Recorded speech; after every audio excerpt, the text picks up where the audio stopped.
And I always thought to myself, if more people could hear these stories, it would inspire people to do the same thing, to take whatever they've been curious about, probably since childhood, and to take the next few steps with it. And so that was the sort of genesis of the podcast. Hello there. Welcome back to the Light Watkins Show. I'm, of course, Light Watkins. Today's episode is going to be a solo episode.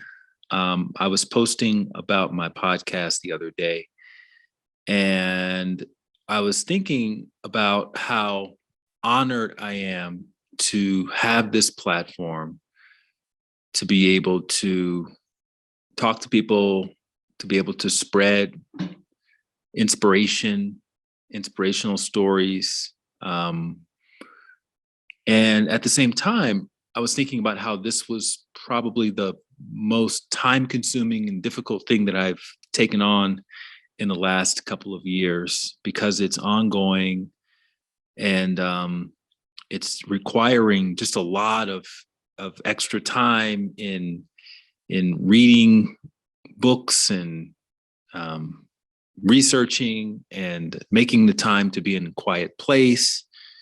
And as you know, I've been living from a backpack for the most part. Although I am based here in Mexico City, I have an Airbnb, which is where I'm recording this episode. Mexico City is interesting because it's a very loud place, and it really doesn't matter where you are. I've actually recorded in sound studios, very well insulated. I've been in, tall buildings here, and here I'm in my apartment in a relatively residential area, and it's just loud, right? There's so many people out, musicians out, busking and playing songs at various cafes, and then there are people who are selling all kinds of wares using bullhorns and other sounds. There's a sweet potato guy here who has this sort of whistling oven that he rides around with and whistles this really, really loud whistle to let everyone know that he's in the area. And then there's the knife sharpening guy who has his whistle to let everyone know he's in the area. And then you have the garbage people, and they have their bell that they ring to let everyone know that they're in the area. And then the tamale guy, he's riding around on his bicycle with his recording, which is a Spanish recording about his red and green tamales that he's selling. And then the most notorious sound that you hear around Mexico City is they call it colchones truck. They drive around with the recording of this young 7-year-old girl singing about colchones, refrigerado, tambores. Basically, it's a junk truck, and they're saying, we'll come around and pick up your old appliances that you no longer want, and we'll exchange them for pesos. But it kind of sounds like a horror movie soundtrack because of the young girl. And of course, there's a whole story behind it. New York Times has done a story behind it. If you're curious, you can just go to New York Times, Sounds of Mexico City, search that, and you'll see the whole story of the 7-year-old girl who's the junk yard's owner's daughter who recorded it, and now everybody uses it. But the point is, these guys ride around the city, and you rarely have 10 minutes of silence before you hear one of these sounds. I'm recording this near the end of the day. It's 7:00 p.m. So probably the only sound we'll hear at this point is the tamale guy. If I recorded it any earlier today, then we would hear everything. So when I'm doing podcasts, a lot of times I have to mute myself because there's all this noise here, and you can hear all these guys. Their sounds are made to be heard in any kind of situation, even in tall buildings. So that's an interesting dilemma to have to navigate from here. But aside from all of that, from the difficulty of recording from here in Mexico City from my apartment and doing all this essentially from a backpack, which means I just have a microphone. And then I purchased a light. I purchased an LED light, which I'll probably leave here with a friend when I ultimately leave.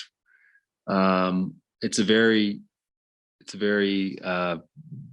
minimal setup for a podcast. And so with the microphone, I'm using Zoom to record video.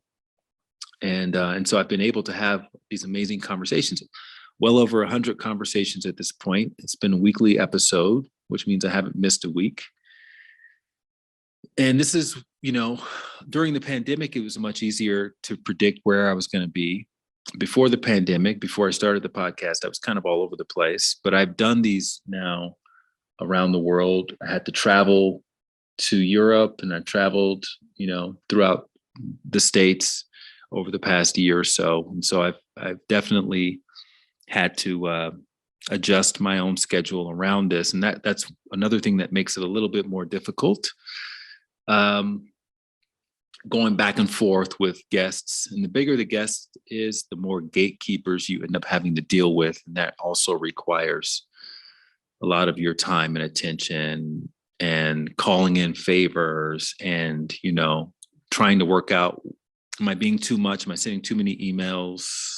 Am I turning this person off? You just never really know how much is too much. So you're kind of trying to find that balance as well. But at the same time, it's been very gratifying, as I said, because it gives you an opportunity to instantly add value to someone's life, someone who's potentially listening to the podcast, as well as someone who is being interviewed on the podcast. And I highly recommend starting a podcast. If anyone listening to this now is thinking of doing so, but you're talking yourself out of it because you're thinking to yourself, there's a million podcasts. Everyone and their mother has a podcast. All of these celebrities have podcasts. There's no way that I would stand out in the podcast field. But I would argue that, yes, there are a lot of podcasts about pretty much everything under the sun, but no one has your specific background. No one has your unique point of view. No one has your motivation for starting a podcast.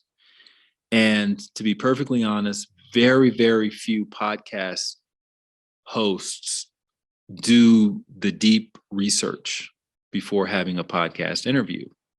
And so if you bring your personality, your authenticity, your unique perspective, and your willingness to do a deep dive into that person's body of work, if you bring all of that with you to the conversation, and you have professionalism, and you have the tenacity to publish on a schedule, your podcast, even though there's a million podcasts, your podcast will quickly rise above the fray. Now, I'm not saying you're going to crack the top 100 podcasts in your genre, anytime in the first year or two, although that's a possibility, depending on how much attention you can bring to your work and draw from the audience. And that's a whole other conversation, is maybe in antics and gimmicks that cause you to stand out even more. But even without doing all of that, just being yourself and just doing the deep research can cause the quality of your show to quickly rise to the top. Because as someone who's been on a lot of podcasts, I've probably been on, I would say, and this is not an exaggeration, I would say I've been on probably close to 100 podcasts. I've been interviewed 100 times between the release of my last few books and just being on friends' podcasts and whatnot. And I would say that out of those 100 podcasts, probably 5 of them were with people who did deep research. If that, maybe less than 5, maybe less than 5. And here's the thing. The interviewee knows instantly if the host has actually read the person's book or done any sort of deep research. I know instantly if someone's read my book in the first 10 minutes of talking to them based on the quality of their questions. And so 95% of the podcasts out there, people are just doing very, very surface level research. And, back when I initially started my podcast, having been on a lot of podcasts and having been sort of disappointed in, it's not that you can't have a good interview if you don't do deep research, because you may just have enough life experience to be able to ask some provocative questions that maybe the person hasn't been asked before. But it makes for a better interview when someone has done the deep research. So that was one of the values that I have for myself as a podcast host when I first started my podcast in 2020, was to always do the deep research, because I just know what it feels like from both sides to be interviewed by someone who hasn't done that deep research. And that's one of the things that you've probably heard my guests tend to compliment me on is doing the deep research. Now, that said, I have learned over the episodes, over the dozens and dozens and dozens of episodes, how to research more effectively. And I'll tell you how that works later on in this episode. But back in the early days, in fact, in my very first interview, I did not do any research. My first interview was with Emma Manu, who has a platform called Surviving Sundays. And I remember interviewing her in November of 2019. I happened to be in London, and I was on her podcast, her very first podcast, that she wanted to interview me. And so I said, well, I would love to interview you as well. So it's kind of a trade-off. And I did it with my iPhone, whatever version iPhone I had at the time. I don't really remember. But I did a video podcast, and I had this microphone, this wireless microphone set up.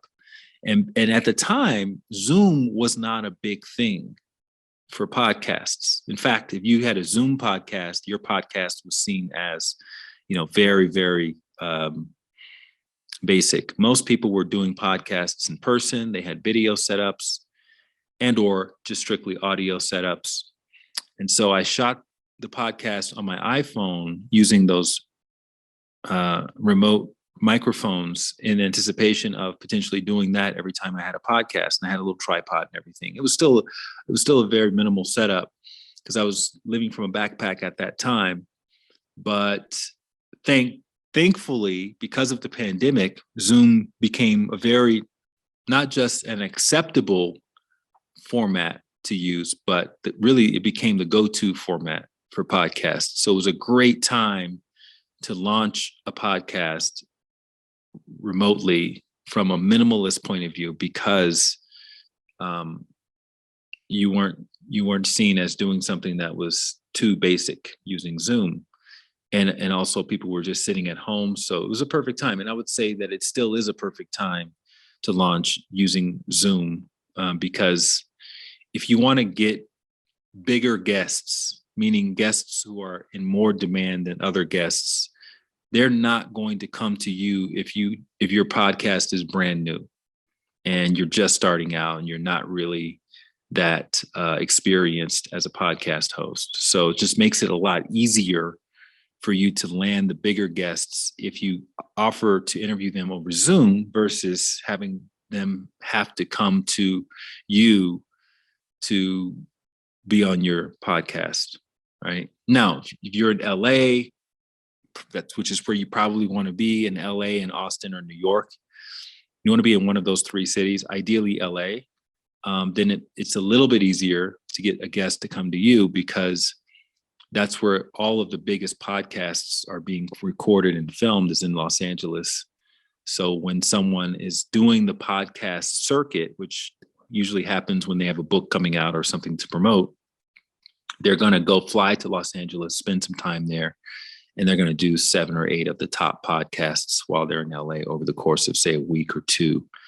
And then if you're in that area and they're in that area, then it's obviously a lot easier for them to come to you. Okay. So I haven't elevated my podcast production to that point yet. I'm still doing it from a backpack, and that's all fine. But going back to the early days, when I first recorded that episode with Emma, I did not have a name for the podcast. I did not have any sort of launch, anything in preparation for that interview. It literally was just the first interview. I didn't have the format of how I was going to be interviewing people, what kind of questions I was going to be asking. I had none of that. I may have had a loose idea in my head around what I wanted to speak to.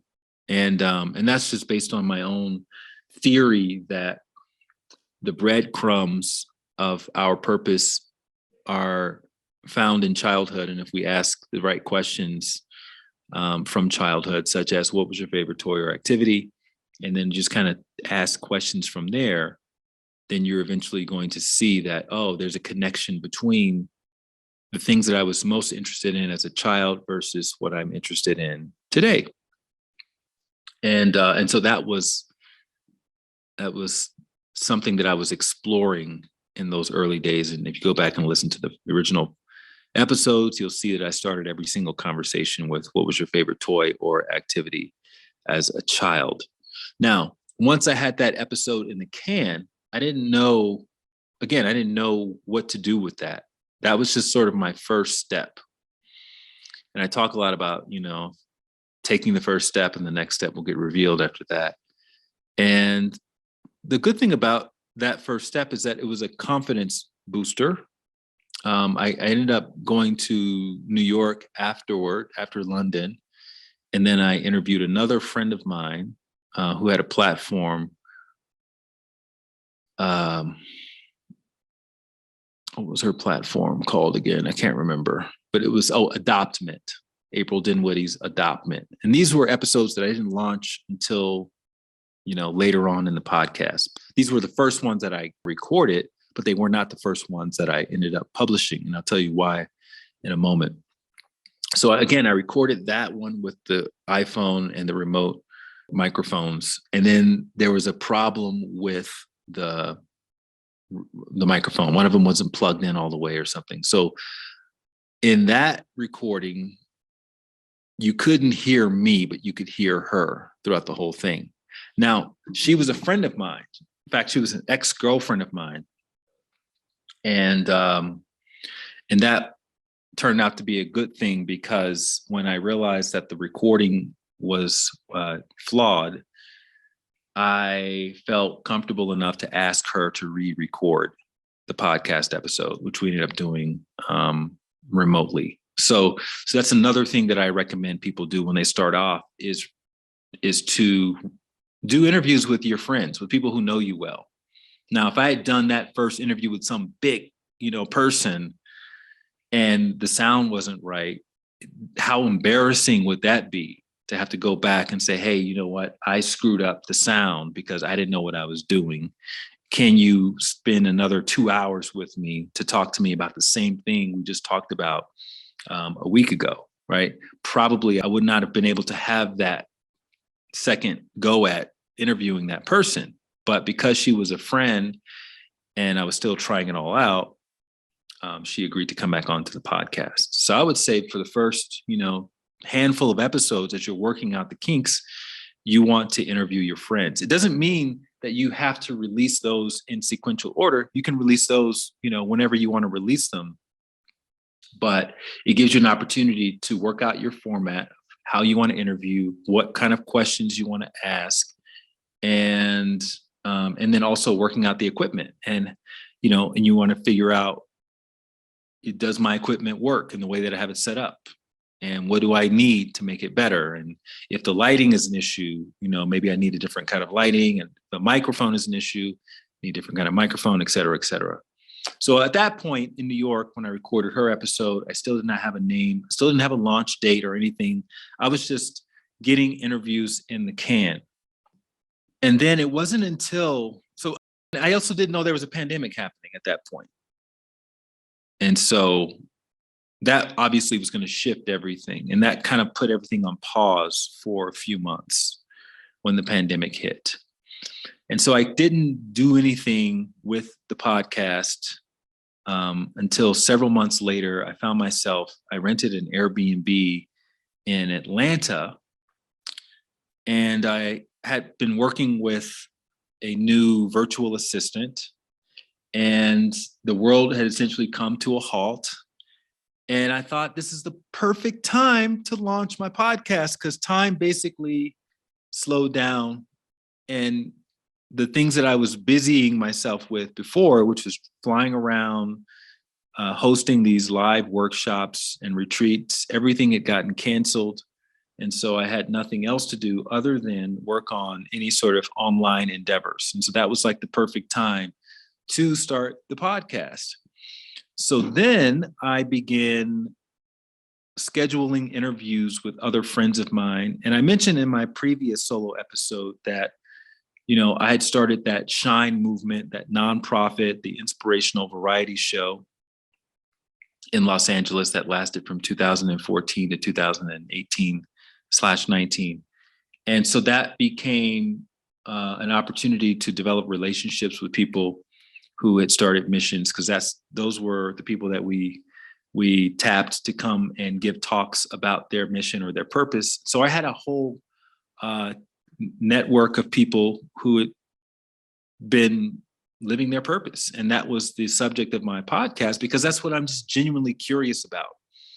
And I always thought to myself, if more people could hear these stories, it would inspire more people to do the same thing, to take whatever they've been curious about, probably since childhood, and to take the next few steps with it. And so that was the sort of genesis of the podcast. And at this point, I was thinking of the name At the End of the Tunnel, because obviously that is a play on my name. The full saying is Light at the End of the Tunnel, which has connotations around death, seeing the light at the end of the tunnel, but also the way I was sort of positioning it was looking for the light in your life. If you feel like you're in a dark place, usually it's because you are not following your path or your purpose. You're trying to do what everybody else thinks you should do. And that Ralph Waldo Emerson quote, "Our chief want is for someone to inspire us to be what we know we can be," was my sort of guiding light for starting the podcast, because I wanted to create that other people could then enjoy. But I also want to be completely transparent and admit that, I was relatively insecure around being a host with all the other podcasts out there, even though, I just told you that you should start a podcast for yourself if you even have an inkling of a thought about doing one. But I know what that feels like. I know what the imposter syndrome feels like. How am I going to stand out, and what am I going to do? And I just had to get started. I didn't love the sound of my voice. I was super nervous about sounding intelligent when I was talking to people. And I think that's one of the other reasons why I like to do as much research as I was doing, because I wanted to over prepare for these episodes, because I didn't really know where they were going to go. Like today, I know kind of where they're going to go, and I know how to prep people for the episodes a lot better than I did in the early days. I got really nervous. There were a few episodes that I was super, super nervous about. One of the episodes that I was super nervous about was when I talked to David Blight, who was the author of the Pulitzer Prize winning Frederick Douglass biography, which I think was called Prophet of Freedom. He's a professor, and he wrote this Pulitzer Prize winning book. And I was, watching a lot of his other interviews, and I was thinking, oh my God, this guy has been interviewed by so many smart people. And now he's going to come on my podcast. And it took a lot of back and forth. I literally just reached out to him through his Yale email address. I didn't know he was going to respond back, but he ended up responding back because, again, school was out due to the pandemic. So he didn't respond back right away, though. I had to send him probably 4 or 5 emails. And then he finally responded back. And what I did was I created an asset. I created a graphic showing him how I would be promoting the episode. So I put his photo in it. I cut out the background and I put the name of my show on it. So he could basically envision himself already, like he's already been interviewed by me and it's already locked and loaded. And this is what it's going to look like.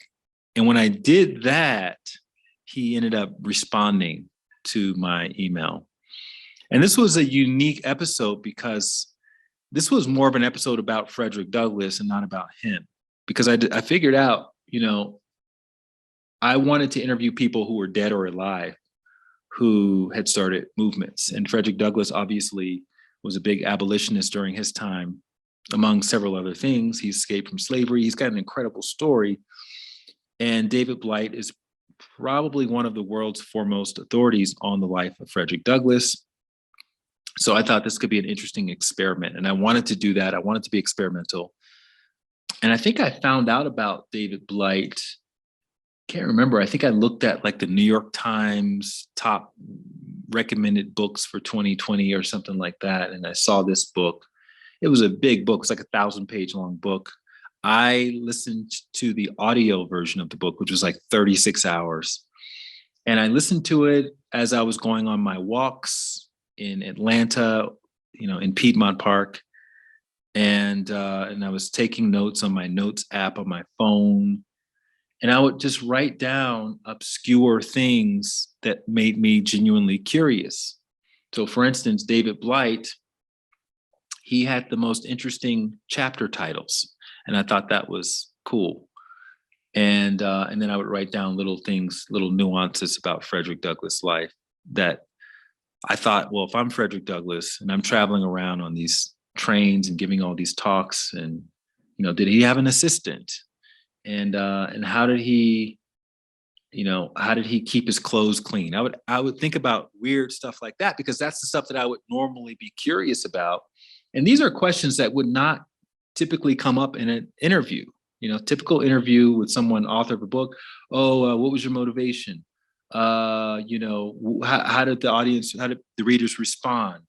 Is there anything that you didn't add into the book? These kinds of very basic surface questions.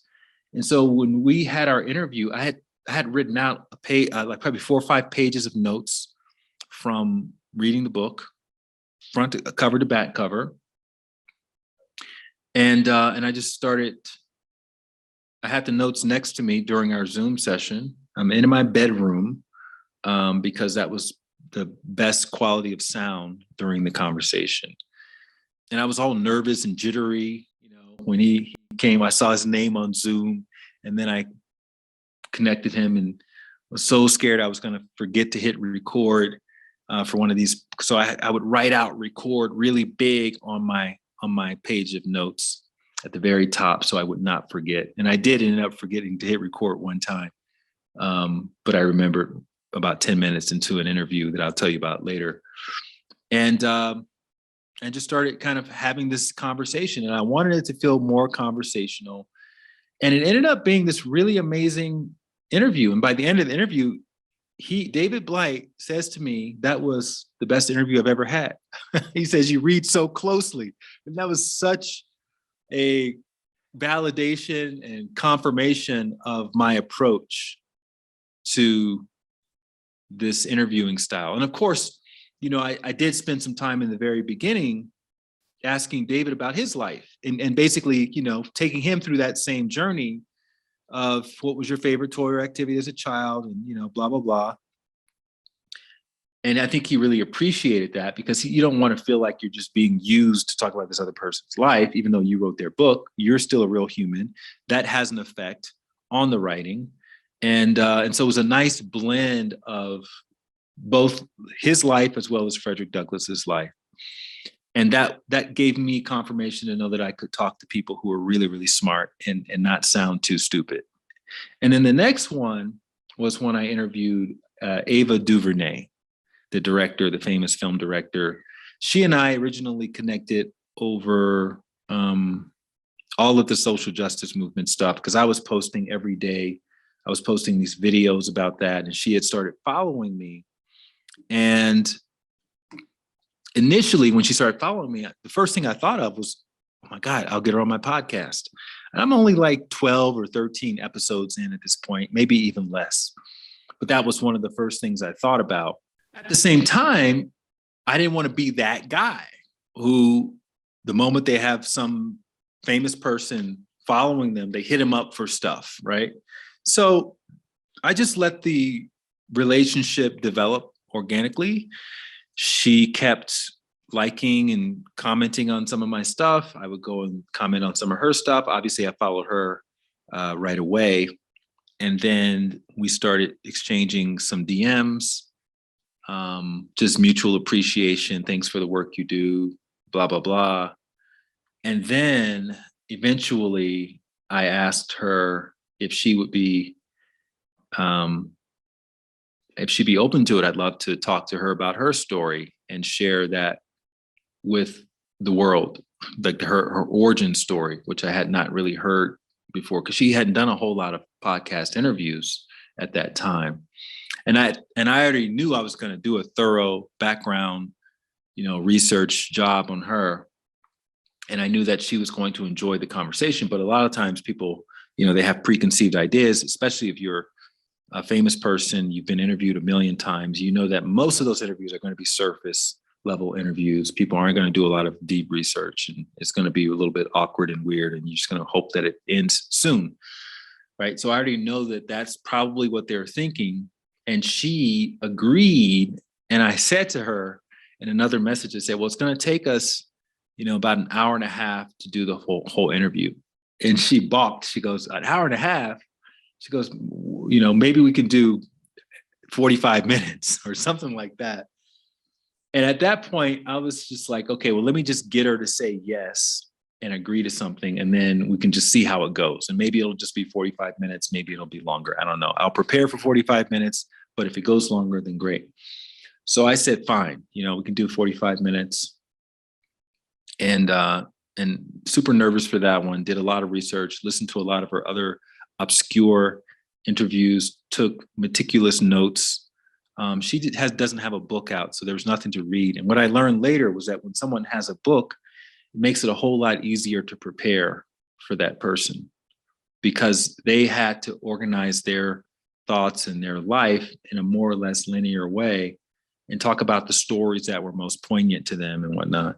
And so when someone doesn't have that, you kind of have to do all that for yourself. You have to piece all that together for yourself. And again, I wasn't as experienced in researching, so I was just researching every single thing that was under the sun, making correlations, making connections, and just seeing, how she ended up wherever she ended up.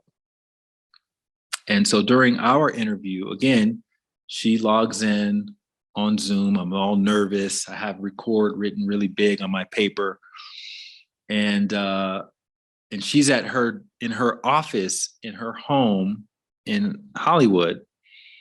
And there's like this pad in front of her. And when we start the conversation, we do the pleasantries and all of that. And I start to take her through her life, starting in childhood.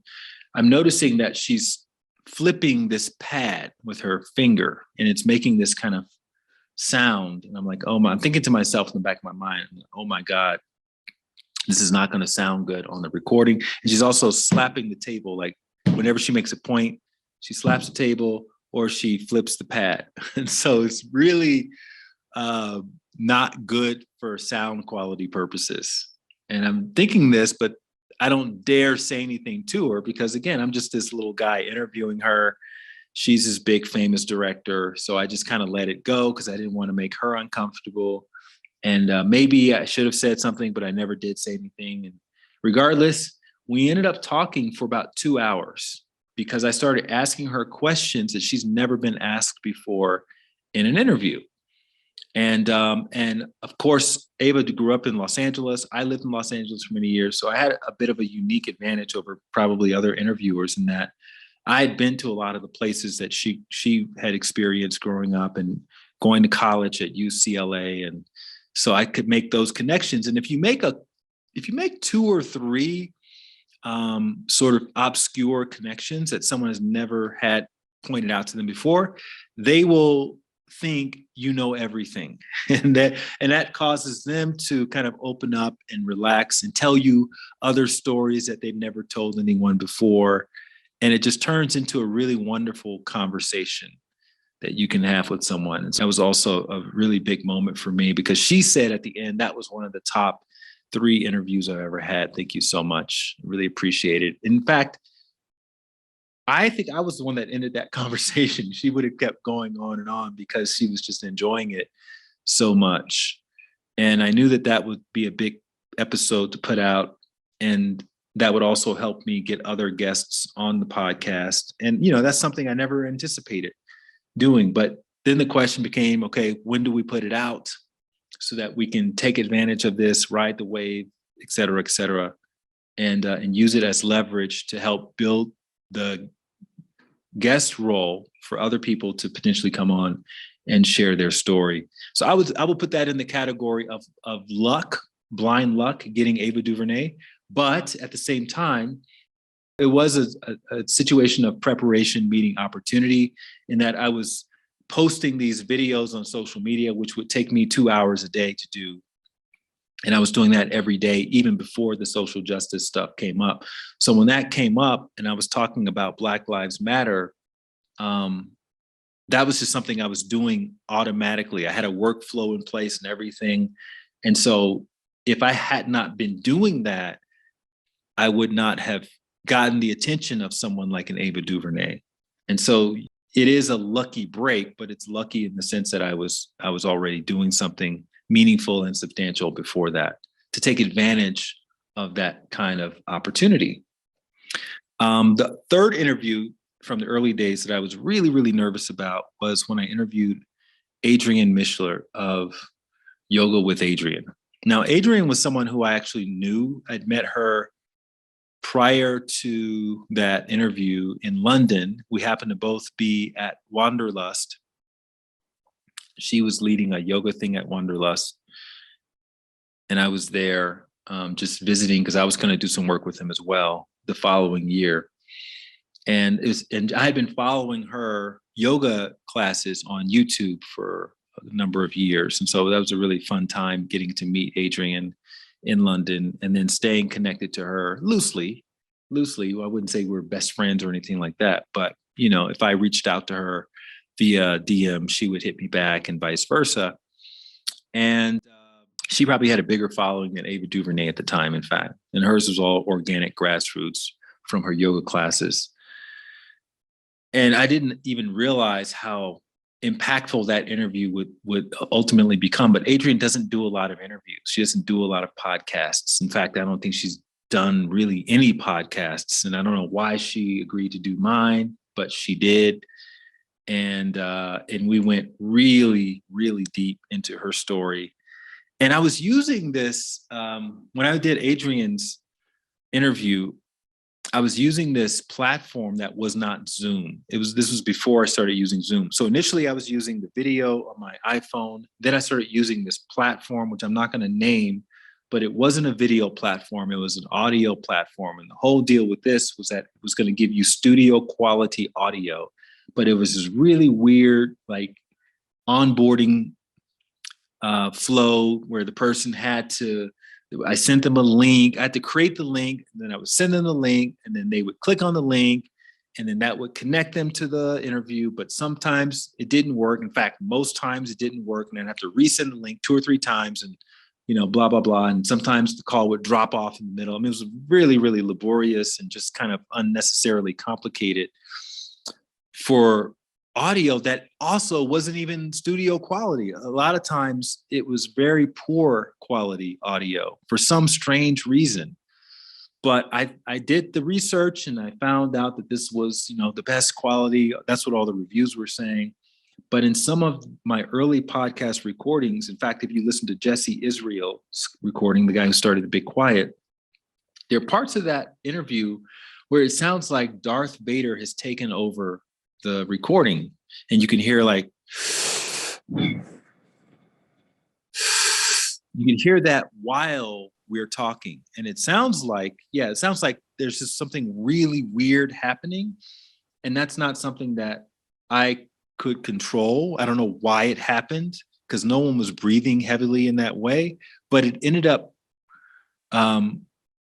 happening on a few of those episodes. And one of them I recorded in Mexico City with Robert Egger. And that's another one that I had to re-record because the connection just wasn't that strong. And then it had to, once you had the conversation with that platform, once you had the conversation, you had to then do some other steps to upload your end of the conversation to the main whatever cloud server, and then you could download it from there.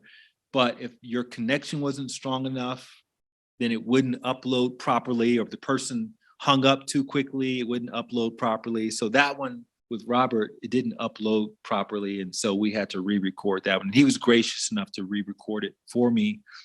Again, he was in the first maybe 10 people that I interviewed, and he's a friend of mine, but not that great of a friend of mine to ask him to do that. But so he really did me a solid in agreeing to come back on and re-record the podcast. And at that point, I believe we did the same platform, but I ultimately stopped using that platform because it wasn't optimal, and there was too many mistakes. And so going back to Adriene, what made Adriene's interview interesting, I did the background. She doesn't have a book either, so it was hard to kind of piece together. And at that point, I was so obsessed with doing deep dive research. And if someone hasn't written a book, it's hard to do that. So I was feeling a little bit insecure that I didn't know enough about her life. And Adriene was so good about going into great detail about every aspect of her backstory with me that we ended up exceeding the time. We set, I think, 2 hours for that interview, and we exceeded that time. So we had to hop back onto another call a few days later, which we did, and pick up from there. And so the whole episode ended up being 3.5 hours. And I'm thinking to myself, oh my God, how do I do this? I have a 3.5 hour interview with this amazing person. Do I do the whole thing? Do I cut out some of it? Do I split it in half? Do we release 2 episodes? So all this stuff had not been worked out, but that was just another experience that gave me an opportunity to decide, how do I want to proceed with this? What are the best practices? And I know some, like James Altucher, would do 2 episodes, and other podcasters from time to time would do 2 episodes. Oprah does 2 episodes from time to time. And what we decided to do with Adriene's was we decided to just cut some of it. So I think it's cut down to 2 hours, 15 minutes or something like that. But interestingly, Adriene's episode is still to this day the most popular episode, the most downloaded, the most listened to episode that I've done since I started. And that's just because her fan base is so, she hasn't done a lot of interviews, and B, her fan base is just so engaged with any and everything that she does. So part of me wishes I had released the whole 3.5 hour episode, but that's also something that can be done at some point in the future to give added value to the show, the overall show. So you always want to make sure you're keeping the archive of your recordings, your video.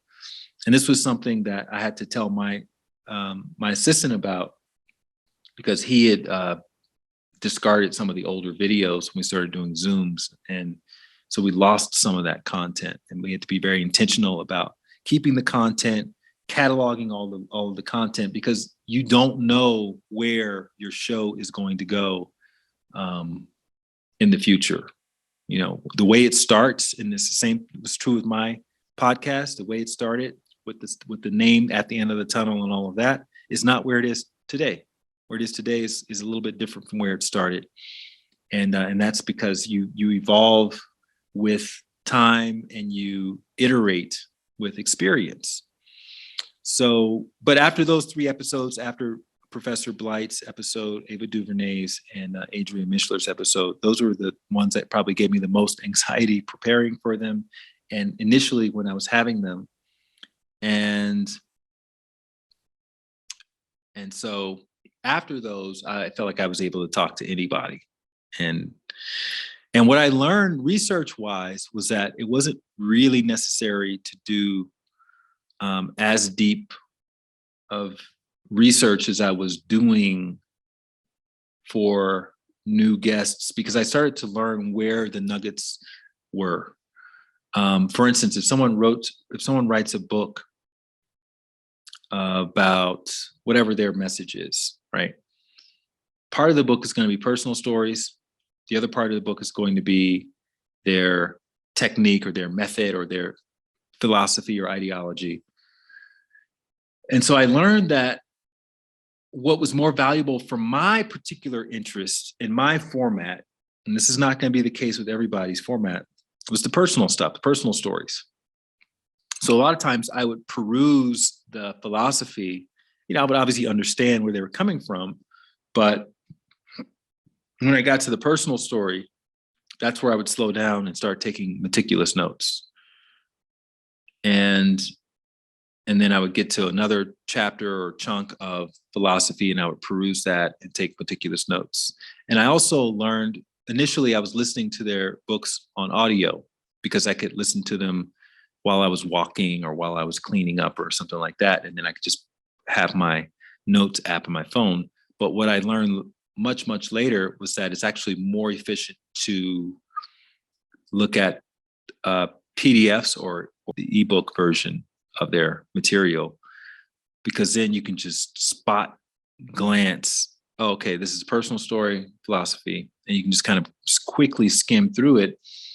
And one of the ways that I do that is I just kind of, and I started doing this just sort of organically, but I would just read the first line of a paragraph. And that first line usually tells you if this is going to be personal story or philosophy, and basically what that paragraph is about. And if you follow that format, you can get through an entire, say, 250-page book within a couple of hours, and have a generally good idea what the book is about. And you can have, 5 to 10 personal anecdotes or stories that they've talked about in the book within those couple of hours. So I was able to quote, read someone's book within 2 to 3 hours, which meant that I didn't have to spend a week researching someone, because sometimes you have 5 or 6 people lined up to interview in a week, right? And you just have to kind of bolt them all together, because that's when they're available, and you want to stay maybe 3 or 4 interviews ahead of what you're publishing. You don't want to get to a point where you need to interview someone in order to publish their episode next week or this Thursday, right? You want to give yourself at least 2 episodes ahead at the very, very bare minimum, so you don't have that unnecessary pressure on yourself. If not, 3 or 4 episodes out in the can, so that you can sort of pick and choose who you would like to publish next. The other thing is when it comes to diversity, right? A lot of the people that I interview are just white women or white men. There's some Black men, there's some Black women, and it's nice to have a diverse array of guests.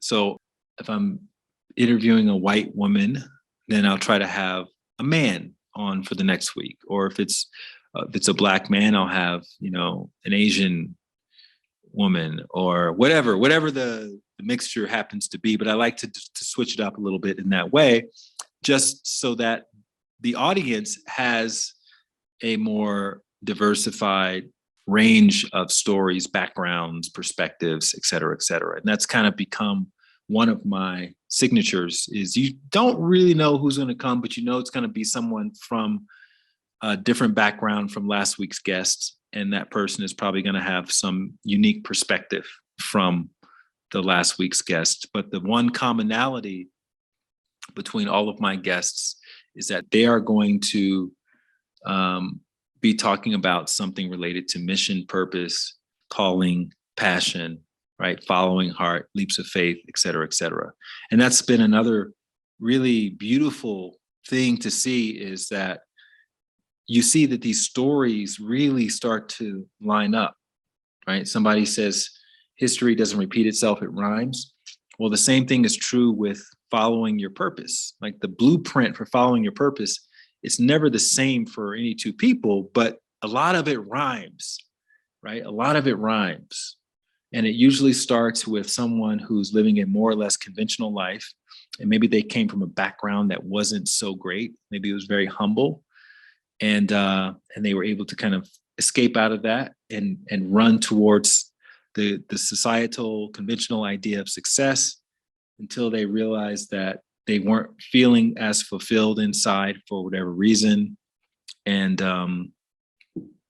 then they saw some need in the fabric of life that turns out their unique background, the way they grew up, their interests had prepared them for, without them realizing that they were being groomed for this particular service, to provide this particular service or to set this particular example. And usually they reach a moment where no one else is really around them. Very few people are supporting them in taking this leap of faith in the direction of this service opportunity. So they start doing it in small ways, and they get a proof of concept for themselves, and they start doing it in larger ways. And then eventually they take the big leap of faith in the direction of their passion, their purpose, their calling. And it starts to become, they get a lucky break or two, and then it gets hard, and then they stick with it, because once they help one or two people, they see how addictive it is and how contagious it is to help one or two people. They start getting volunteers, and then eventually it starts to grow from there, and then it becomes a thing, and then people like me want to talk to them about it and hear their story. So that is the basic blueprint of anyone who is now living their purpose. And it's uncanny how much it rhymes with new people's experiences. So it's really exciting for me nowadays. I'm about 100 and something, 120 episodes in or something at this point. It's really exciting for me to come across someone who I've never heard of before, who's been out in the field doing that level of work. They found their mission and they're gaining notoriety, and to be able to reach out to that person confidently and offer them a way to provide value to their platform. And this is because of the time and the effort and the energy that I put into it. And so that's why I say, it's a double-edged sword, in that it's hard, it's time consuming, and at the same time, it's a really beautiful way and an excuse to reach out to someone who's inspired you. So nowadays I'll read a book, and if I really like this book, or if I see a documentary and I really like the documentary, I will reach out to that person and say, hey, I love your work. I love what you're doing. I would love to feature you on my podcast. And then you have to, of course, name drop, and you have to say, I've already interviewed this person, that person. And I think you would be an amazing guest to come on and share your story. And I will do deeper research than anyone you've talked to at this point. And this will become one of your top interviews, according to a lot of my past guests. Right. And I'm not shy about saying that, because I know that it's the truth. I know I can back that up. And I've conditioned myself to do the extra work, to go above and beyond, and to delight the guest with that level of research. And that's become, again, one of my trademarks for coming onto my show. And this is still not a huge show. This is not a big show. It may be top 100 at this point in the purpose mission genre, maybe higher than that. I don't know. But I know that as I continue to stay consistent and to stay on mission, it's going to just continue to get more and more traction. And it's not really about, how big can I get this? How much can I scale it? When am I going to get sponsors and da da da da? All of that is going to come as I continue to focus on the quality over the quantity. And to be perfectly honest with you, in hindsight, the interviews that I resonated with and loved the most were from people who are not very popular, very famous. They're from people who have been operating more or less in obscurity, and they just have a really great story, and they're good storytellers. So that's another thing when I do my prep now. In the early days, I didn't know how to properly prep a guest for an interview. But what tends to happen is some guests they can go on and on and on with their answer, and it may not be the best listening experience for someone to give long answers. And so the best type of answer for someone to give is if they tell a story. If they tell a story, or if they give an anecdote that has some sort of a personal experience tied into the anecdote.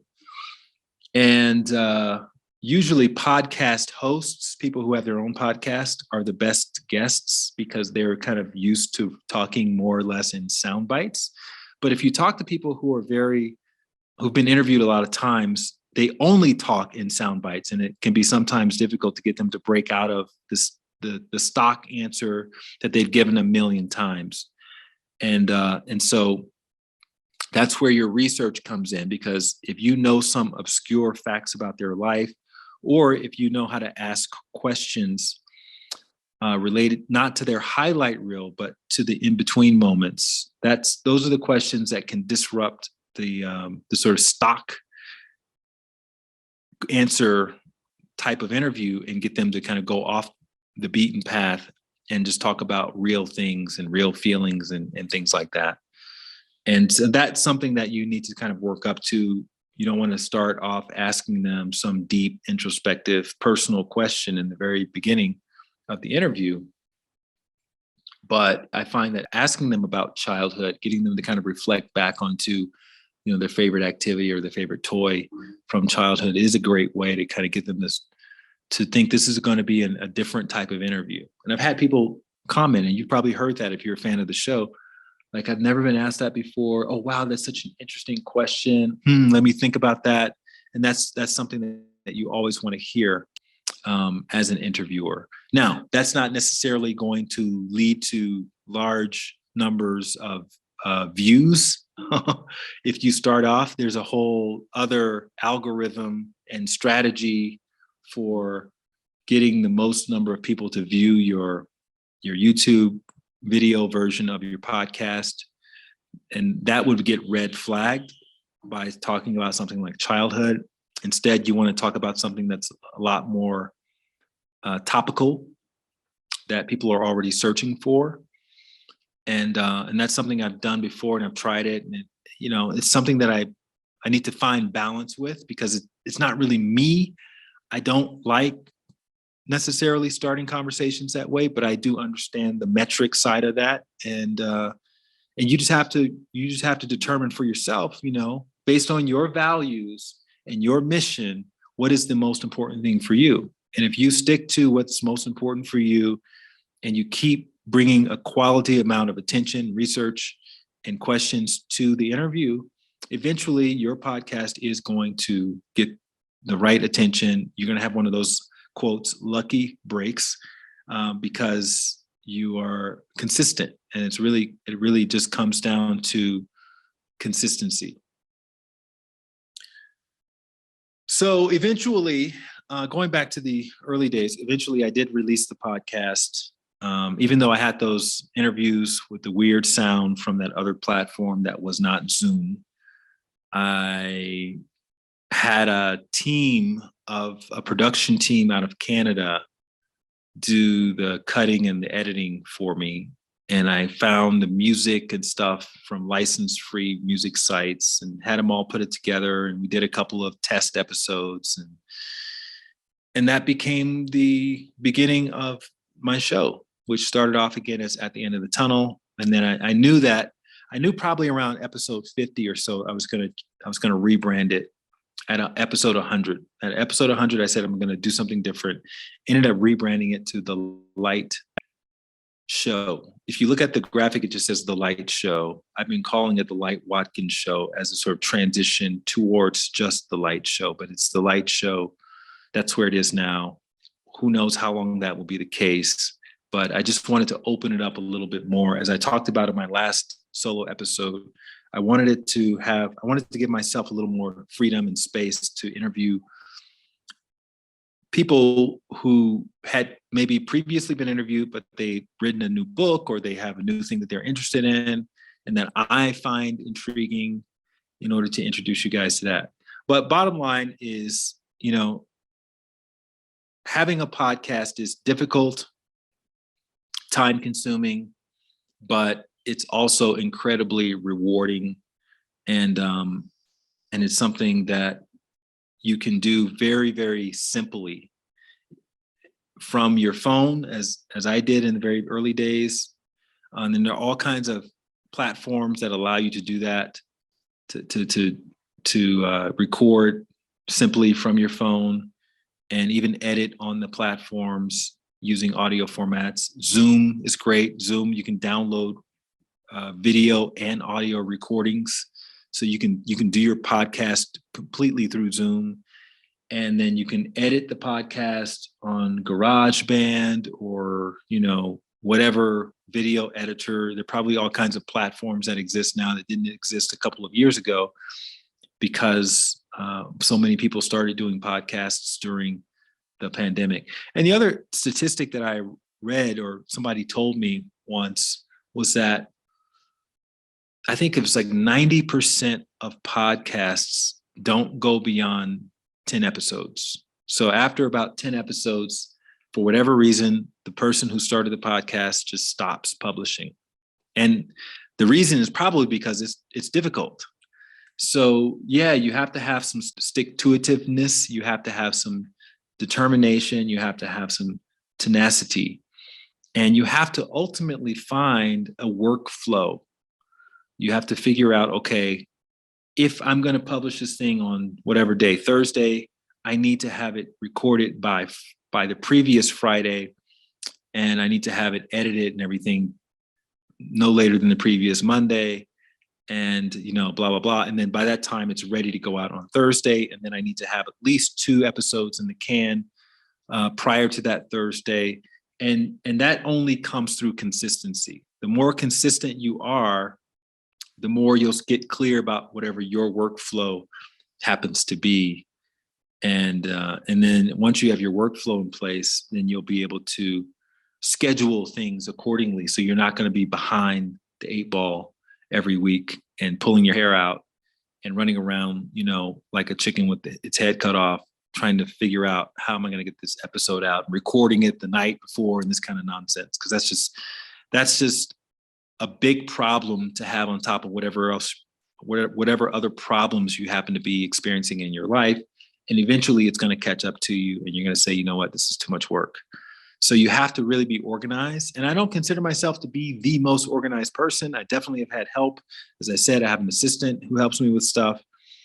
And I have a production team who's been helping me with stuff. And that's been extremely helpful. I could not have done it without all of that in place. And so there's an expense related to that. Each episode probably costs me about $150 to $200 to put out, right? Which is expensive. That's $1,000 a month for the podcast, but it's saving me a lot of hours of time that I would have to be investing into the editing and creating of assets and whatnot. And so, I'd rather do what I do best, which is create content and teach people and write my books and make more money to be able to subsidize the cost of the production than have to spend all my time, all my free time trying to edit audio and do this kind of stuff. But that may be where you start because maybe you don't have enough of a budget to hire someone to do all those things for you. And again, you can do them very simply. I chose to use a production company that could do some pretty, fancy cutting and splicing between the music and the introductions and all of that. You don't have to go that way. You can just do the introductions yourself. You can build it into the episode. You can hire someone to transcribe your episodes for you and do everything sort of a la carte. And that's another way to go, at least in the beginning. Maybe you make an agreement with yourself for the first 25 episodes. I'm going to do it all myself because I want to learn what it takes so that I can know how to talk to people and the right questions to ask potential production companies down the line as you start to get more familiar with the process. And then maybe you get a sponsor and you can help pay for some of that stuff down the line as well. But I wouldn't say to use budget for a reason to not start, because the value in your episodes is going to be the quality of your research and the quality of your questions. And so that's something you're going to have to do regardless of whatever your budget happens to be. If you ask great questions, if you do good research, and you create a great experience for the guest, you're going to have powerful experiences, very, very powerful episodes that people are going to want to listen to, and it's not about, if you read through my reviews, people are always commenting, he has the most interesting guests on. No, that's not the case. I mean, yes, the guests are interesting, but it's the interview that brings out the interesting parts of that person's story. I would say that everybody is interesting, right? If you know how to ask them questions about their life and give them space to talk and let the story develop organically, you'll find that everybody has something interesting about their life or about their perspective. So that's on you as the interviewer to make that guest come off as the most interesting person the listener has heard in a long time. So for that, in that sense, you don't have to have some big name guests. You can really interview your neighbor. You can interview anybody who's doing something or who stands for something that's interesting, and you can bring that out. You can bring that interesting out in a way that inspires people who listen to it. So that's the opportunity, and that's the fun challenge. And if you have a dud of an interview, you don't have to publish it either. So that's all. You are the captain of the ship, and what you say goes ultimately. And so do what you feel is the right thing to do in accordance to your mission and your purpose for your show, if you choose to go forward and start your podcast. Okay. And then last thing I'll say is that Tim Ferriss, who you probably know already, he's one of the most famous podcasters out there. He's written extensively about how to start a podcast using the equipment that he uses. And I definitely made reference to that in the early days for my podcast. I have not done that, so I don't have any articles or blog posts to point you to in that regard, but I know he does, and I'm sure a ton of other people do as well. So if you just do some basic research on what's already been published, you'll find tons and tons of resources, YouTube videos, everything for making podcasts from basically any kind of device imaginable. My podcasts are all from my iPhone and from my iPad. That's it. I don't have a laptop. I got rid of my laptop in 2018. So now I just operate with an iPhone and an iPad. And then I have this mic, which is a mic that Tim Ferriss uses. It's the Audio Technica. The Audio Technica. This was not the mic I started with. The one I started with malfunctioned at some point. And so I switched over to this one, and this one has been working very beautifully for me. So definitely check out his blog post on it, on the 4-Hour Workweek blog, and enjoy exploring the possibilities and try to just get started. Just take the first few steps. Everything else will get revealed from there. All right. Thank you so much. We'll be back with more solo episodes in the future. So look forward to that next one. And then we'll get back to the guest episodes starting next week. If you like that video, you're going to love the next one. Click this thumbnail right here, and I'll see you over there.